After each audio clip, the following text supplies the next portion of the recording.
अंधेरे खत्म ना किए तो मेरा नाम शहबाज शरीफ नहीं है। तूने दिया बुझा दिया, मैंने दिया जला दिया।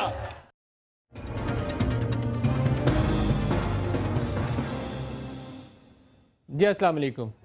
कराची स्टूडियो से आज ये प्रोग्राम आपकी खिदमत में पेश कर रहे हैं। 12 मई है, तो 12 मई की मुनासबत से 3-4 टॉपिक्स हैं जिनको आज हम डिस्कस करेंगे।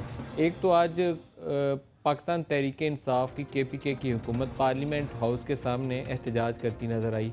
ये एहतजाज बड़ा अनयूजुअल लगता है जब एक सूबाई हुकूमत वफाकी हुकूमत के ख़िलाफ़ कर रही हो कि हमें नाइंसाफ़ी हमारे साथ हो रही है, लोड शेडिंग का मसला है या इकनॉमिक कॉरिडोर बनना है तो उसमें सूबे के साथ ज़्यादती हो रही है।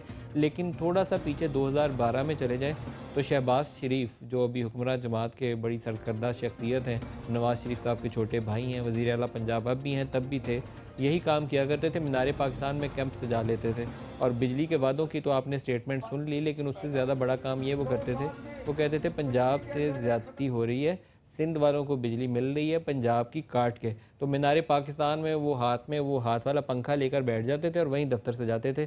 पिंडी भी आते थे तो लियाकत बाग में बैठ जाते थे। तो आज हमें रेपिटेशन नज़र आई। 2012 में वो जो कुछ करते थे आज 2015 में उन्हें भुगतना पड़ गया।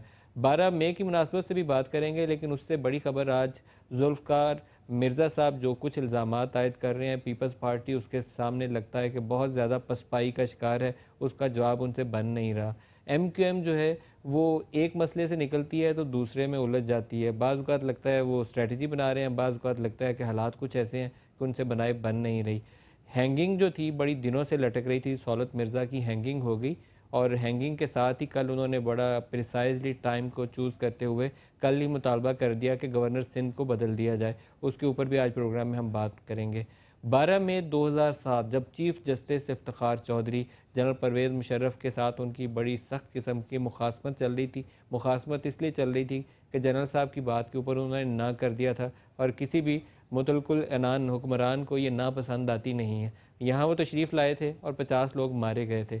उस वक्त MQM जनरल परवेज़ मुशर्रफ की इत्तेहादी जमात थी। उसके ऊपर भी हम आज के प्रोग्राम में बात करेंगे। वो वाक़यात आज भी लोगों के दिलों में ज़िंदा हैं कि जब चीफ़ जस्टिस आए और कंटेनर्स लगाकर कराची की सड़कों को किस तरीके से ब्लॉक किया गया, पुलिस को अनाम किया गया और उन लोगों के हाथ में हथियार थे जिन्होंने 50 लाशें शहर में गिरा दी। वो 50 लाशें गिराने वाले कौन थे और उसके ख़िलाफ़ आज तक तहकीकात क्यों नहीं हुई? सवालिया निशान है, बहुत से सवालिया निशान हैं। जैसे 18 अक्टूबर को जो कुछ हुआ उसके ऊपर आज तक हमारे पास जवाब नहीं है। इसका सवाल हम किससे पूछें? 27 दिसंबर को जब बीबी की असैसिनेशन हुई थी तो 5 साल पीपल्स पार्टी ने उसकी इन्वेस्टिगेशन क्यों नहीं की?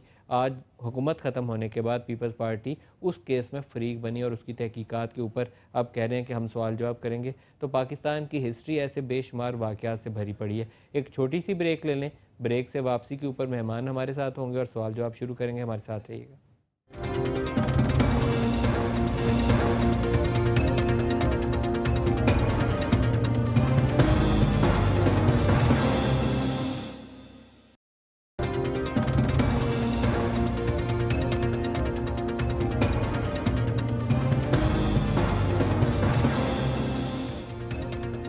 Welcome back. हम 12 मई का तज़किरा कर रहे थे तो उसी से स्टार्ट करते हैं। अली अहमद कुर्द साहब उस वक्त वकला बहाली की तहरीक में जो बहुत ज़्यादा हमें सरकर्द शख्सियात नज़र आती थी, उन्हीं में से एक कुर्द साहब हैं। कुर्द साहब इस वक्त हमारे साथ हैं। कुर्द साहब अस्सलाम वालेकुम। अस्सलाम वालेकुम नदीम मलिक साहब। अस्सलाम वालेकुम सर। कुर्द साहब काफ़ी साल गुजर गए हैं, लेकिन अगर थोड़ी सी याद ताज़ा कर ली जाए तो 12 मई 2007 के वाक़यात का ज़िम्मेदार कौन था? साहब सर देखिए, मैं तो समझता हूँ, मैं चूँकि खुद उस वक्त चौधरी साहब के साथ थे, हम सारे साथी, और कराची एयरपोर्ट पे हमको हेल्ड अप किया गया था। यकीनन एस्टेब्लिशमेंट थी और जनरल साहब उसके जिम्मेवार थे। अभी भी आप एयरपोर्ट पे हैं, बच के रहिएगा, कोई इर्द गिर्द हो ना पुराना। गोलियां चलाने वाले कौन थे और पुलिस वाले कहाँ थे?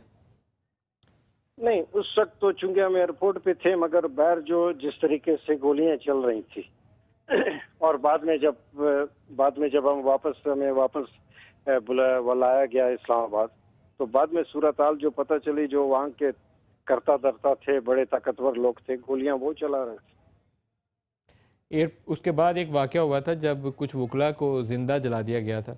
जी जी बिल्कुल। वो बिल्कुल। याद है कब हुआ था? जी वो अप्रैल में हुआ था जी। अप्रैल 2008 में। जी जी। ये फरमाइएगा 12 मई 2007 और अप्रैल 2008 क्या इसके ऊपर तहकीकात हुई कि करने वाले कौन थे, किसी को पकड़ा गया? नहीं, कोई तहकीकात नहीं, कुछ भी नहीं हुई। बल्कि वकला का एक चौधरी साहब से एक बहुत बड़ा शिकवा ये है कि जब चौधरी साहब रिस्टोर हुए, बाकी जज साहबान आए और बड़ी ताकत और इख्तियारात के साथ आए, तो वकला का एक डिमांड था, एक मुतालबा था, मगर वो अफसोस के साथ कहना पड़ता है कि चौधरी साहब ने उस सिलसिले में कुछ भी नहीं किया। हालांकि बड़े सो मोटो एक्शंस वो लेते रहे, इस मामले में उन्होंने कुछ नहीं किया। आज थोड़ा सा सच बोलने, कौम को सच हमारे कम ही सुनने को मिलता है, तो आप जैसे लोग साथ हो तो ज़्यादा सच बोलना चाहिए। अतीका ओडो की वो 2 बोतल शराब पकड़ी गई थी, वैसे तो शराब को आधी बोतल, नदीम मलिक साहब, आधी बोतल थी। सर वो आधी किसी ने वहाँ पी ली होगी एयरपोर्ट पे, तो वो उम्मुल खबाइस कहते हैं हम तो उसे शराब को, लेकिन चले चीफ जस्टिस ऑफ पाकिस्तान ने उसके ऊपर नोटिस ले लिया। तो वो जो 50 लोग मारे गए थे 12 मई को, और उसी चीफ जस्टिस की बहाली की खातिर मारे गए थे, वो वकला जो जिंदा जलाए गए थे, उसके ऊपर इफ्तिखार चौधरी ने काम क्यों नहीं किया, किसने रोका? तो मैं अब इस बारे में मैं क्या कह सकता हूँ? कुछ तो कहिए ना सर, आप नहीं कहेंगे तो और कहेंगे, मैं क्या देता हूँ फिर? नहीं, पाकिस्तान की वकला बिरादरी का एक बहुत बड़ा गिला है, शिकवा है, और एक हमेशा मुतालबा होता रहा। चौधरी साहब ने कुछ नहीं किया। क्यों? बिल्कुल कतई अनुसर हुआ। क्यों सर, वजह बताइए। इस पे मैं अब क्या कह सकता हूँ? कोई मसलहत होगी, कोई। सर ये कौन सी मसलहत? वो एमक्यूएम में शामिल हो गए थे, जनरल परवेज मुशर्रफ के साथ उन्हें वज़ारत आला मिल गई थी, क्या हो गया था? नहीं, कोई शायद से वो नहीं थी, मगर मैं समझता हूँ कि उनको वो एक्शन लेना चाहिए था। बहुत सारे लोग मारे गए। आपको ये नहीं लगता है कि इफ्तिखार चौधरी बहाली के बाद जो थे, वो जो उनकी अप्रोच थी थोड़े मिस डायरेक्टेड हो गए थे, पॉपुलरिज्म का ज़्यादा शिकार हो गए थे? ये उन्हें जो सुबह हेडलाइन छपती थी अखबार में वो देखना ज़्यादा पसंद था, जो केसेस का आउटकम था शायद उसके ऊपर फोकस रही नहीं उनकी। जी, मैंने तो खुद, जो उस वक्त भी मैं सुप्रीम कोर्ट बार का प्रेसिडेंट था, उस दौर में भी मैंने कहा था, कुछ ही महीनों के बाद मैंने कहा था कि लगता तो ये है कि हमारे जज साहबान जो है टीवी और अखबार के इतने ज्यादा गर्विदा हो गए हैं, उसके तिलस्म और उसके शहर में इतना गिरफ्त में आ गए हैं कि रात को टीवी और सुबह अखबार देखने के बाद जो है वो अदालतों में कार्रवाई करते हैं और वहीं पे बैठ के जो है उसी हिसाब से जो है फैसले देते हैं। मैंने तो कहा था। तो आप खुश हैं आपने जो जजेस बहाल कराए थे, कि आपको दुख होता है कि गलत काम किया था?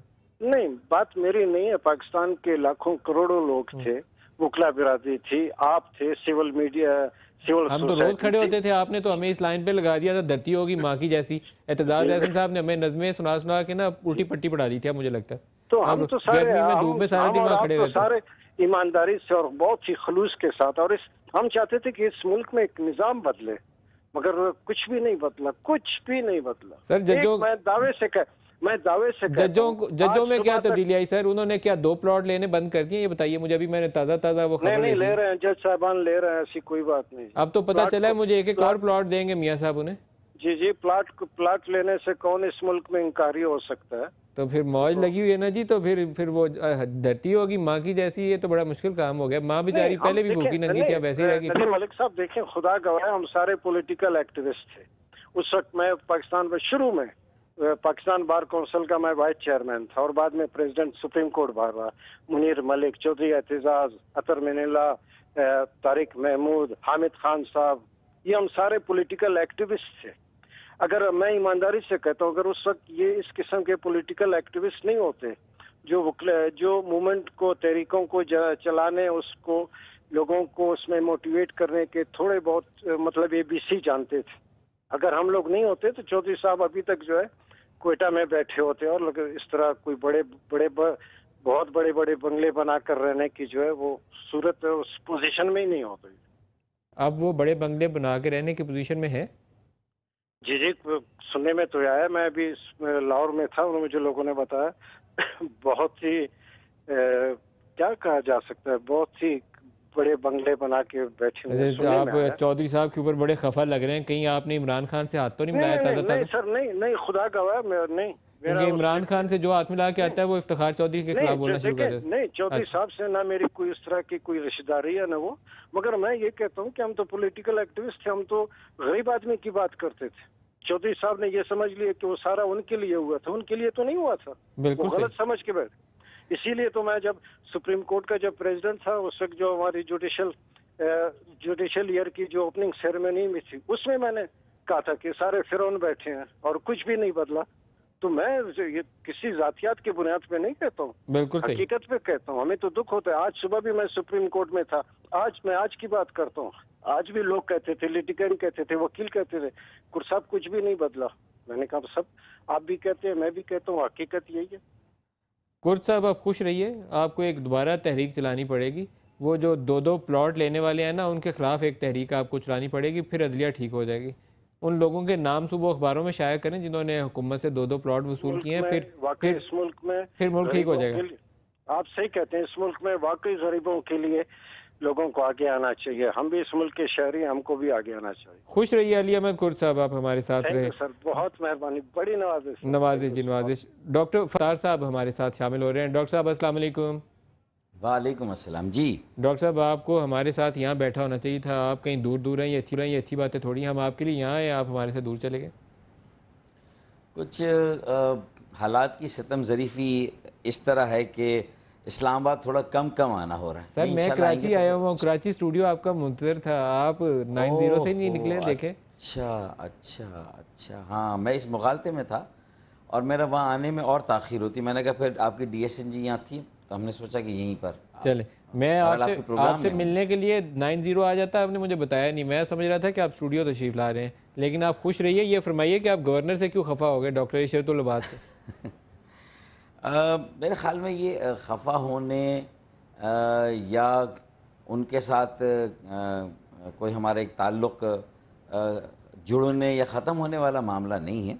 बिल्कुल सीधी सी बात है कि जब ये बहुत वाज़े तौर पर बात सामने आ गई और डॉक्टर इशरतुल अब्बास भी ख़ुद इस बात को समझते हैं कि वो बहुत ज़्यादा बेख्तियार हैं और गैर मौसर हैं और हमारे ख़िलाफ़ अगर कोई नाइंसाफ़ी हो रही है, कोई इम्तियाज़ हो रहा है और जो अवाम के बुनियादी मसाइल भी हैं और गुज़िश्ता कई सालों से पहले पीपल्स पार्टी की हुकूमत में जो है वो एक कत्लेआम का सिलसिला शुरू हुआ और उसी के साथ साथ हमले भी हुए। बाद ने तो वो कत्लेआम नहीं करवाया ना। गवर्नर का जो रोल है वो तो गवर्नर उतना ही रोल अदा करेगा जो आइन उसको देता है।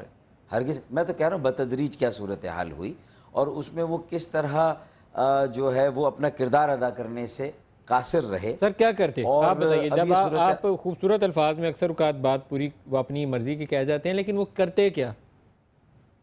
आप तो हुकूमत के इत्तेहादी थे मोस्ट ऑफ द टाइम। आप रोज़ नाराज़ होते थे, रोज़ मान के वापस आ जाते थे मोस्ट ऑफ द टाइम। तो आप ये बताइए कि वो गवर्नर क्या करता है? जिस अरसे में वो गवर्नर थे, ज़्यादा अरसा आपने इक़्तिदार में गुजारा है। जी मैं इसीलिए तो ये कह रहा हूँ कि ये बतदरीज आप लोगों ने इस्तीफा क्यों नहीं था दिया? आप हुकूमत के साथ क्यों बैठे रहे थे? सबसे पहले तो फिर आप इस्तीफा दे के चले जाते। अभी तो आप पीपल्स पार्टी से दोबारा आप हुकूमत में शामिल होने की बातें कर रहे हैं। नदीम मलिक इसलिए बैठे हुए थे कि हमें पाकिस्तान को एक पूरा मौका देना था और पाकिस्तान के इस्तेहकाम को पूरा मौका देना था।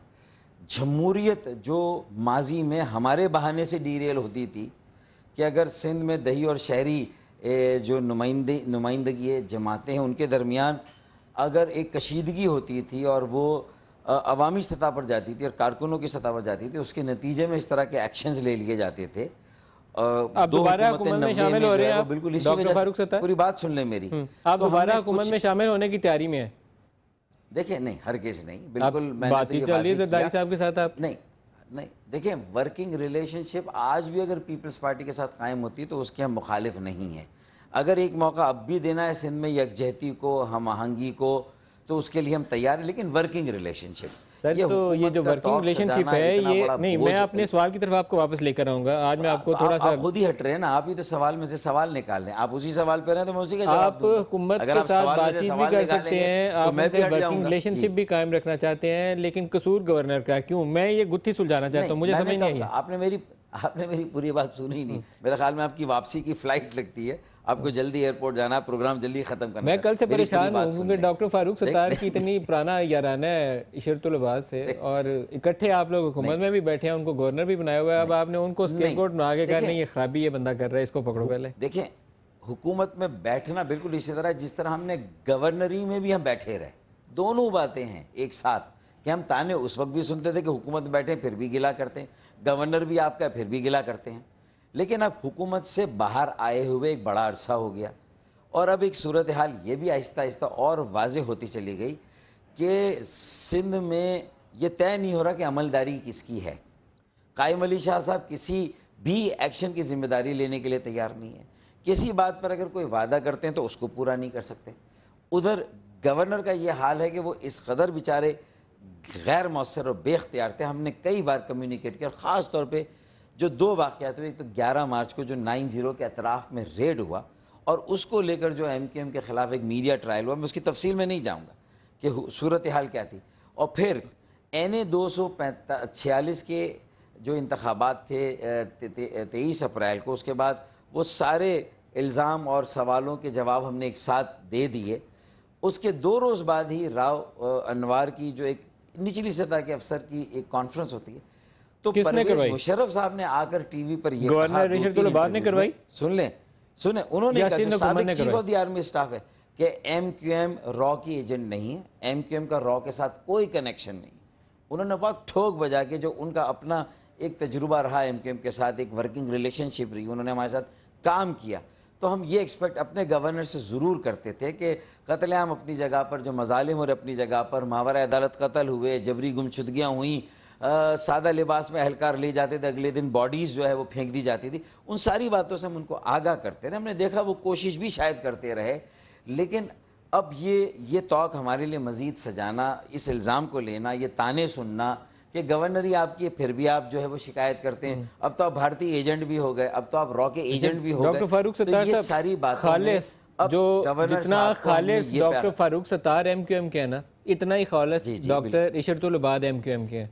मैं आपकी सियासत को 20-25 साल से कवर करता हूँ, आपका बहुत एहतराम करता हूँ, तो उतने ही खालिस आप MQM के हैं, उतने ही खालिस वो भी MQM के हैं। ये तफरीक नहीं है कोई, ये तफरीक आपकी कोई पार्टी लाइन नहीं, अगर है तो होगी, लेकिन आप दोनों अपनी पार्टी के साथ उतने ही जुड़े हुए हैं।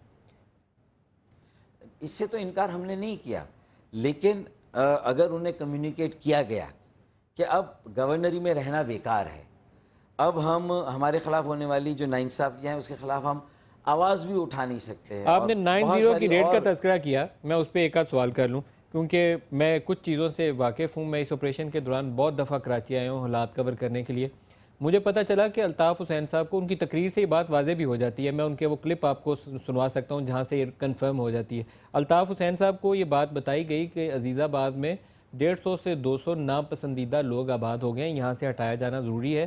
तो एक राब्ता कमेटी की मीटिंग में, जिसमें मुझे पता चला कि आप भी मौजूद थे और कुछ दीगर लोग भी मौजूद थे, वहाँ ख़ुद अल्ताफ़ हुसैन ने ये बात कही कि इन लोगों को यहाँ से हटाया जाए, जिसने ना हटाया उसके ख़िलाफ़ कार्रवाई होगी। इसीलिए उन्होंने बाद में राब्ता कमेटी 2 दफ़ा तोड़ी भी। क्या ये बात दुरुस्त है? देखिए, राब्ता कमेटी को हटाया जाना और कुछ लोगों को अल्ताफ़ हुसैन साहब को बताया गया था कि 9-0 के इर्द-गिर्द कुछ अनवांटेड लोग हैं, ये उनको बात बताई गई थी? देखें ये बिल्कुल हरगिज़ ये नहीं था कि 9-0 के आसपास कोई ऐसे लोग हैं, ये बिल्कुल ऐसा। अजीज़ाबाद का तज़किरा कर लें, अजीज़ाबाद में कुछ ऐसे लोग बस गए हैं जो अनवांटेड हैं, ये बात उनको कन्वे की गई। में 2,500-3,000 5,000 8 नंबर में ही इतने मकानात और 9-0 की। सर, आप मेरा क्वेश्चन वेट कर रहे हैं, जो डायरेक्ट सवाल का जवाब नहीं दे रहे। अल्ताफ़ हुसैन साहब को ये बात बताई गई थी कि यहाँ पे कुछ नापसंदीदा लोग थे। बिल्कुल ऐसा नहीं था। अगर मुझे ये बताया जाता ये इंटेलिजेंस बेस्ड ऑपरेशन है, चंद मतलूब अफराद हैं। अल्ताफ़ हुसैन साहब को ये बात बताई गई थी। मैं अपने सवाल पे इंसिस्ट करूंगा जी। अल्ताफ़ हुसैन साहब ने अपनी तकरीर में क्या कहा? अल्ताफ़ साहब को कैसे बताएंगे? अल्ताफ़ हुसैन साहब ने तकरीर में क्या कहा? उन्होंने कहा, मैंने इन्हें कहा था कि यहाँ ऐसे लोग नहीं होने चाहिए।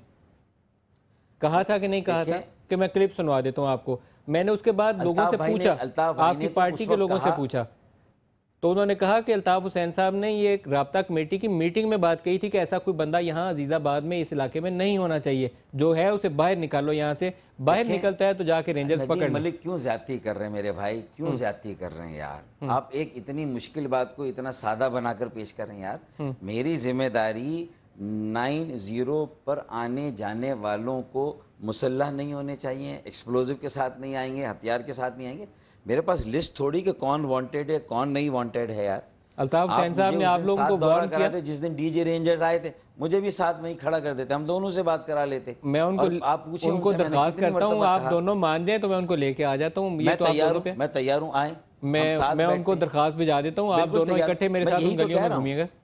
हाँ, उस दिन मुझे भी बुला लेते तो मैं सामने बात करता कि ये तासुर नहीं आना चाहिए कि 9-0 अल्ताफ़ हुसैन साहब ने तकरीर में कहा, ये तासुर नहीं आना चाहिए कि 9-0 से जराइम पेशा लोग बरामद हुए।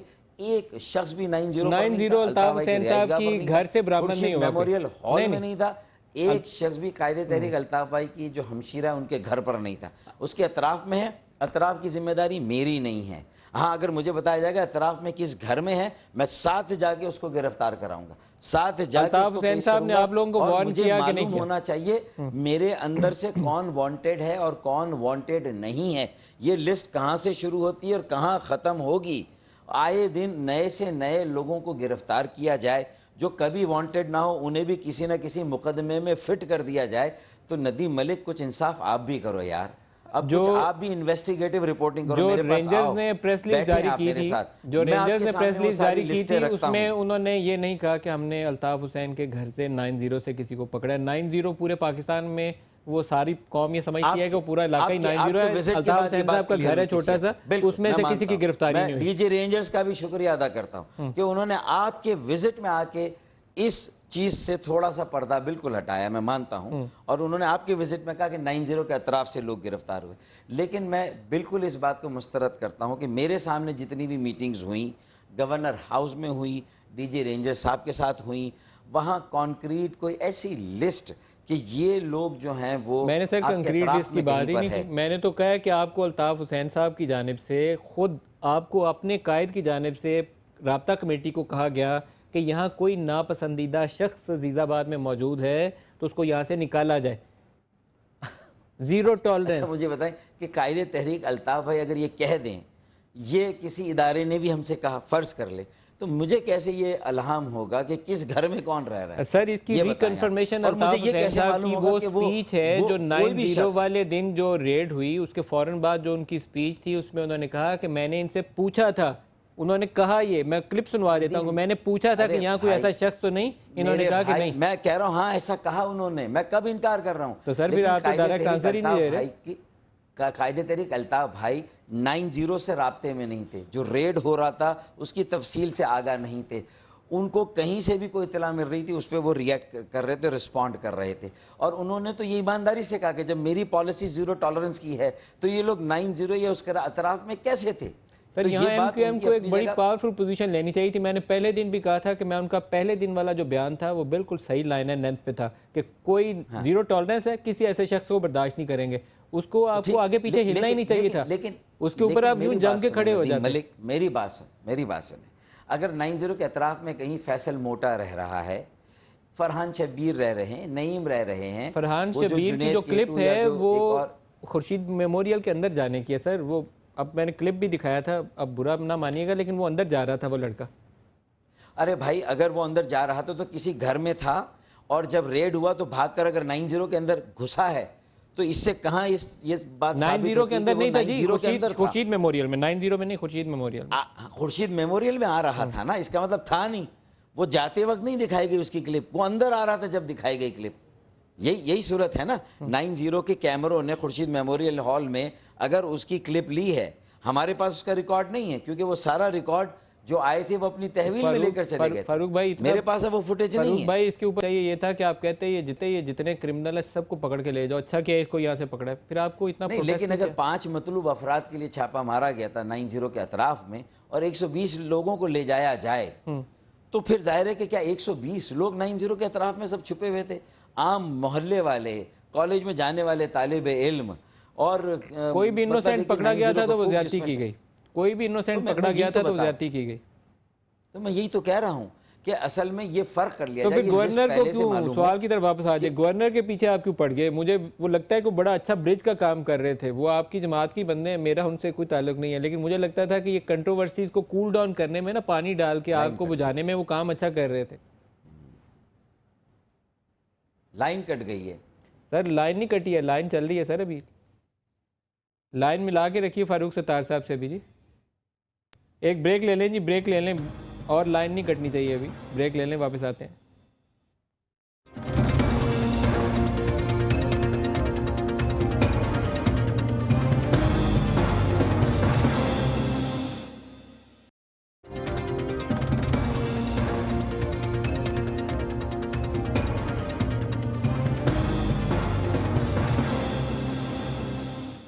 Welcome back.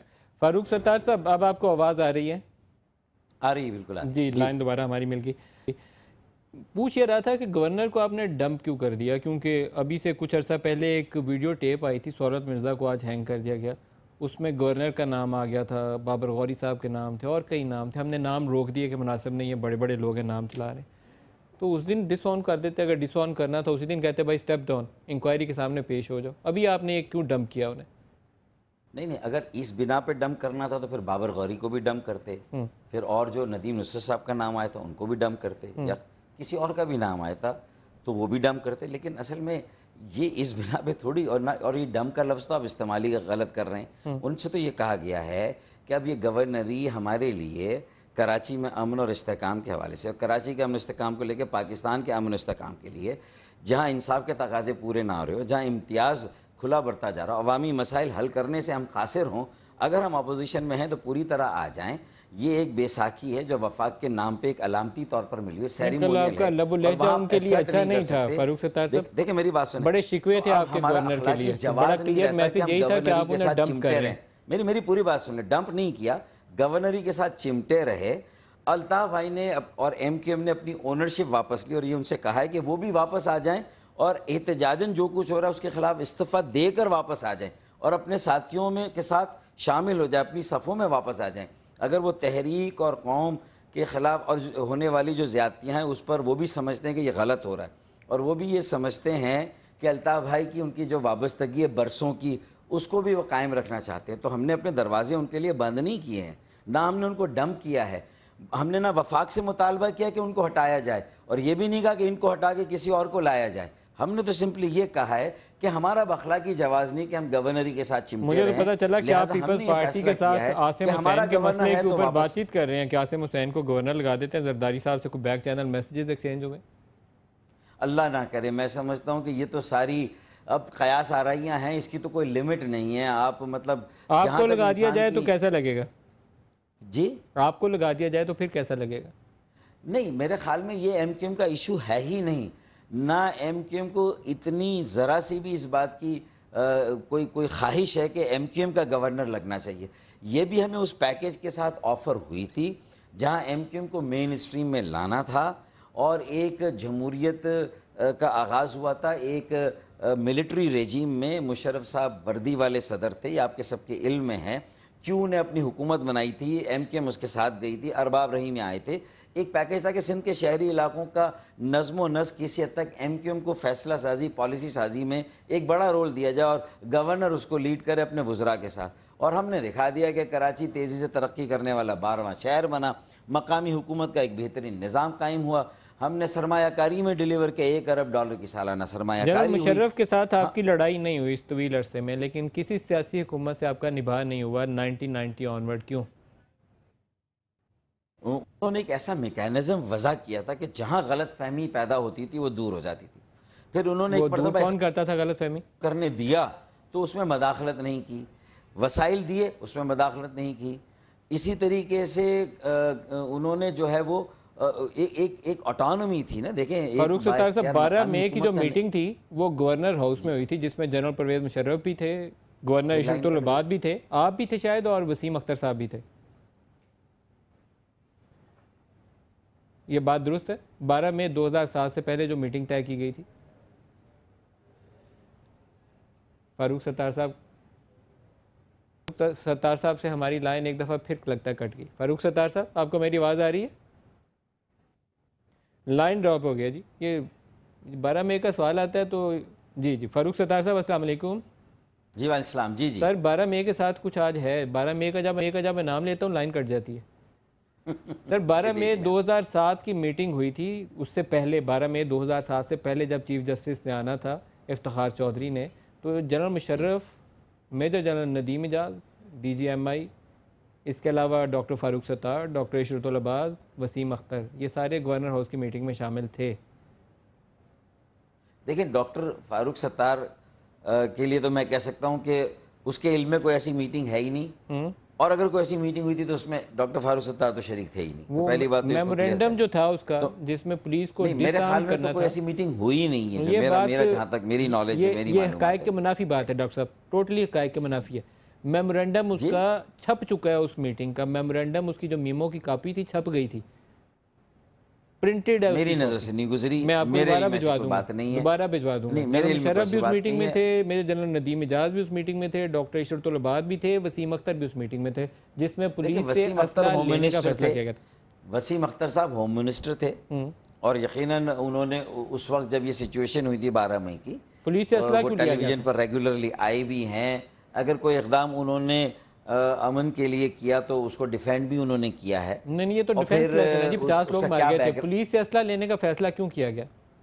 मेरे ख़तई इल्म में नहीं, क्योंकि फैसला इस तरह का किया गया था, और अगर किया गया था ये लिया भी गया था, मेरे इल्म में नहीं है। तो कंटेनर लगाने का फैसला किसने किया था?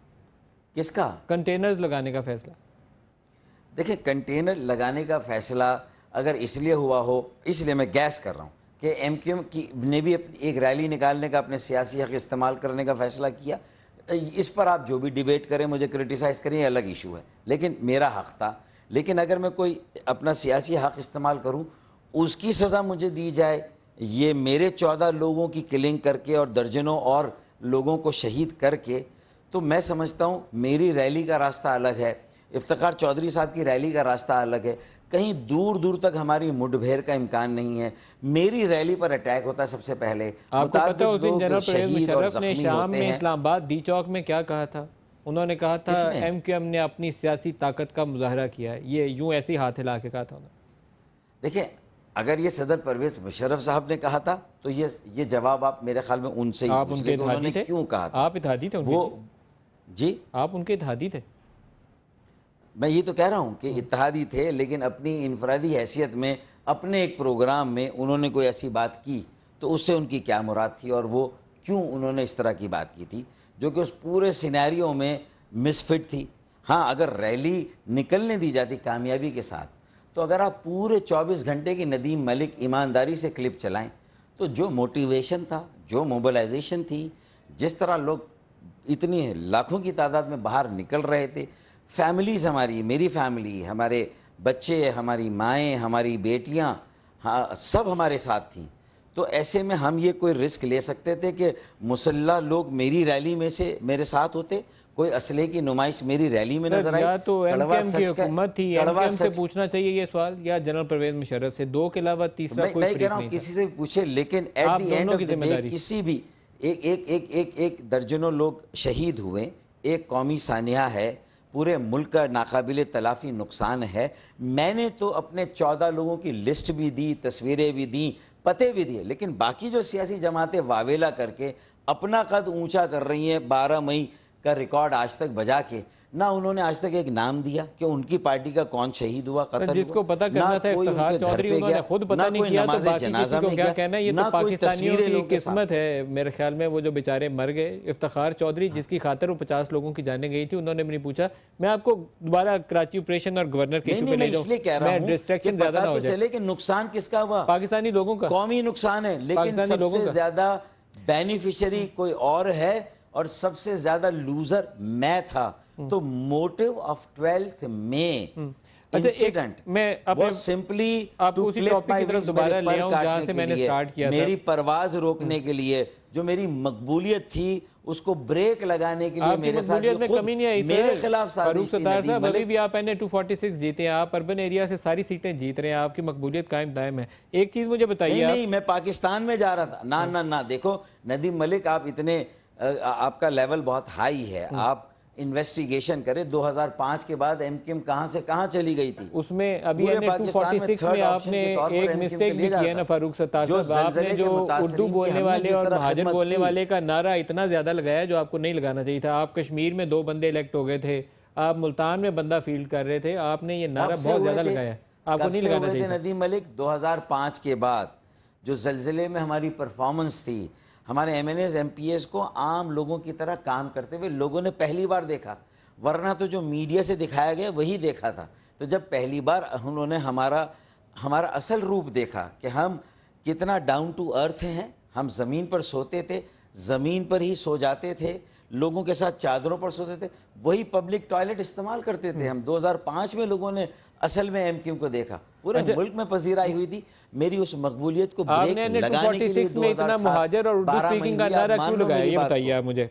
एन 246 में आपने वो मिस्टेक क्यों की, मुहाजिर मुहाजिर मुहाजिर उर्दू स्पीकिंग? 92 वाला जो प्री 92 वाला सिनेरियो था ना, वो आप उसमें वापस चले गए क्यों? नहीं देखें, अगर मैं ये कहूँ कि मुझे 92 के सिनेरियो में वापस भेजने की भी साजिश है, किसने की? और मुझे हर लिहाज से एक इलाकाई जमात ही बनाकर रखने की साजिश है, ये तो मैं कह रहा हूँ मेरे खिलाफ हो रहा है, मेरी ख्वाहिश नहीं है, अल्ताफ भाई की ख्वाहिश नहीं है। कौन कर रहा है? अल्ताफ भाई ने तो कोई तकरीर ऐसी नहीं थी जो इलेक्शन से पहले, आसिफ जरदारी साहब से अभी भी आपके राब्ते हैं, आसिफ जरदारी साहब जो सिंध में जिनकी हुकूमत है उनसे आपके अभी भी राब्ते हैं, तो ये साजिश कौन कर रहा है? नाम उसका भी तो बताइए। किससे राब्ते हैं हमारे? आसिफ जरदारी साहब से। देखिए, मैंने तो आसिफ जरदारी साहब से भी पूछा, कायम अली शाह साहब से भी पूछा, मैंने तो वज़ीर आज़म पाकिस्तान से भी जाके पूछा। आज सौलत मिर्ज़ा की फांसी पर सब प्रोग्राम कर रहे हैं और उसमें भी लेकर एमक्यूएम को उस बयान को चला रहे हैं, लेकिन ये नहीं देख रहे कि एक शख्स को ज़िंदगी का आसरा देकर उसके आखिरी वक्त में उसे एक ऐसा बयान लिया जो कि 12 मई की तरह एक और ढोल एमक्यूएम के लिए हमेशा पीटा जाए। आपने उसे डिसऑन कर दिया एंड में। आपको डिसऑन नहीं करना चाहिए था। जब आप उसको ऑन कर रहे थे, doctor Farooq Sattar through out उसे आप ऑन करते थे, आपको उसको लास्ट मोमेंट पे डिसऑन नहीं था करना चाहिए। सौलत मिर्जा को आप उसके डिफेंस कर रहे थे, उसके लिए वकील कर रहे थे, क्योंकि आप अकरम शेख को वकील कर रहे थे, आप लतीफ़ खोसा को वकील कर रहे थे, आप गवर्नर हाउस से पिटीशन भिजवा रहे थे, हैदर भाई ने प्रेस कॉन्फ्रेंस की, कमर मंसूर ने प्रेस कॉन्फ्रेंस की। तो जब हैंगिंग होने लगी थी तो कहें कि हम डिसऑन कर रहे हैं, तो मुझे लगा कि वो भी ठीक नहीं था। डंप का लफ्ज़ मैंने इसलिए जानबूझ के इस्तेमाल किया था गवर्नर के लिए। 98 में डिसऑन किया था हमने। उसके बाद ज़ाती हैसियत में जो भी मदद कर सकता था, जो उनके करीबी रिलेटिव थे, जो हमारे एमपी और एमएनए भी थे, उन्होंने अपनी ज़ाती हैसियत में मदद की है। किसी वकील से कोई राब्ता कराना है, कांटेक्ट कराना है, उसमें अभी जब 90 पे रेड हुई तो मैंने इनसे पूछा कि वहाँ कौन कौन लोग थे। मैं आपसे एक और चलते चलते सवाल कर लूँ, फिर प्रोग्राम का वक्त ना निकल जाए। तो मुझे उन्होंने कहा कि यहाँ फैसल मोटा है, यहाँ वो उबैद केटू है, यहाँ फरहान शबीर है। फिर उन्होंने कहा, मैंने कहा अच्छा और कोई बड़ी यहाँ तोप चीज़ कौन सी थी जिसके लिए इतना बड़ी रेड करनी पड़ी? वो एक शख्स का नाम उन्होंने मुझे बताया, अगर मैं मिस्टेक नहीं कर रहा, रईस मामा कहते हैं। वो भी सौलत मिर्ज़ा की तरह का बड़ा कोई नोन आदमी है, वो भी यहीं गली में छुपा हुआ था। क्या है रईस मामा ऑन करते हैं उसे या उसे डिसऑन करते हैं? देखें, जो हमारा एक तंजीमी तरीका है डिसिप्लिन की कार्रवाई करने का, रईस मामा के ख़िलाफ़ जब हमें शिकायतें मिली तो हमने खुद एक्शन लेके उसको पार्टी से निकाला है। और ये बहुत अब आपका पहले ये रिकॉर्ड पे कह रहा हूँ, और सवाल ही नहीं पैदा होता कि रईस मम्मा 90 आया हो या आता जाता हो।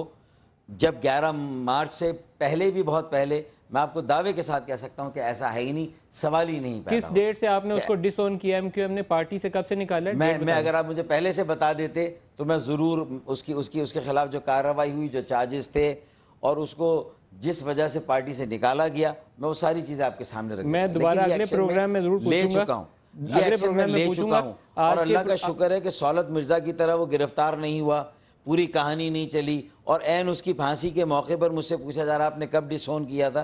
तो कम से कम रईस मम्मा के बारे में आपका प्रोग्राम ये सनद होगा कि मैं बहुत पहले उसको पार्टी से एमक्यूएम उसको पार्टी से निकाल चुकी है। तो मेरे ख्याल में देखिए, ये कहानियां बनाना, देखिए कहानियां बनाना बहुत आसान काम होता है, लेकिन मैं सिर्फ ये लास्ट मिनट है जी, मेरे प्रोड्यूसर साहब क्लोजिंग का मुझे दे रहे हैं। सिर्फ एक लाइन में मुझे बता दें कि गवर्नर साहब भले आदमी है, सिर्फ वन लाइनर। गवर्नर साहब ने शुरू में बहुत अच्छा काम किया, कायदे तरीक़ अल्ताफ़ भाई के विजन पर काम किया, और उनमें अहलियत भी हैं, भले आदमी भी हैं, लेकिन अखलाकी तौर पर ना उनका जवाज़ है कि वो गवर्नरी से चिमटे रहें, ना एमक्यूएम का जवाज़ है। अगर वो एमक्यूएम के नाम डॉक्टर फारूक सत्तार साहब बहुत शुक्रिया, आज के प्रोग्राम हमारे साथ रहे। आज के प्रोग्राम से इतना ही, इजाज़त दीजिए, खुदा हाफ़िज़।